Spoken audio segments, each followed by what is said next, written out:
Il n'utilise pas beaucoup le mot France. Bayrou n'aime pas beaucoup la France, ça l'intéresse pas beaucoup. Lui, ça l'intéresse beaucoup. Le général de Gaulle avait un mot pour qualifier ces gens-là, c'est des politiciens. C'est-à-dire des gens qui font carrière dans la politique depuis 50 ans. Quand on a voté oui à Maastricht, quand on a accompagné tous les gens qui ont accompagné la décadence de la France, on n'aime pas la France. On aime la France quand on la sauve, quand on la porte haut, quand on veut qu'elle soit souveraine, quand on est d'accord avec son peuple, quand on dit que le peuple a dit, et que si le peuple a dit, on va l'écouter. Je ne sache pas qu'il était d'accord pour qu'on avalise le traité européen en 2005. Il a fait partie de ceux qui, en 2008, l'ont fait avaler tout de même au peuple. Donc pour moi, tous ces gens qui ont estimé que quand le peuple se trompe, on met son vote à la poubelle, sont des gens qui n'aiment pas la France. La France, ce sont les Français c'est le peuple c'est la démocratie, et le souverain, comme on dit en philosophie politique, avec un S majuscule, le souverain c'est le peuple.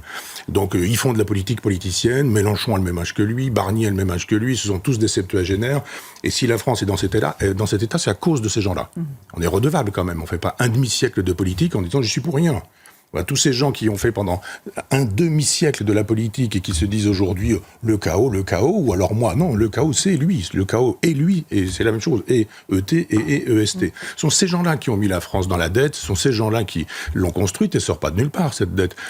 Donc elle est fabriquée depuis 50 ans. Je rappelle que je ne suis pas un grand giscardien, mais à l'époque de Giscard, la dette, on n'en parle pas, c'est pas un sujet, c'est pas un problème. Donc ajoutez tous ceux qui sont arrivés après Giscard, eh bien, dont Mitterrand évidemment, et vous aurez la fabrication de cette dette. Donc tous ceux qui l'ont fabriquée sont mal placés pour nous dire aujourd'hui que ah là là, c'est tout de même un problème et qu'ils ont des solutions. La solution c'est quoi d'ailleurs? Taper sur le peuple. Vous allez travailler 2 jours de plus, vous allez être payé moins cher, vous allez travailler plus longtemps, etc. Les retraités, vous gagnez trop. Voilà.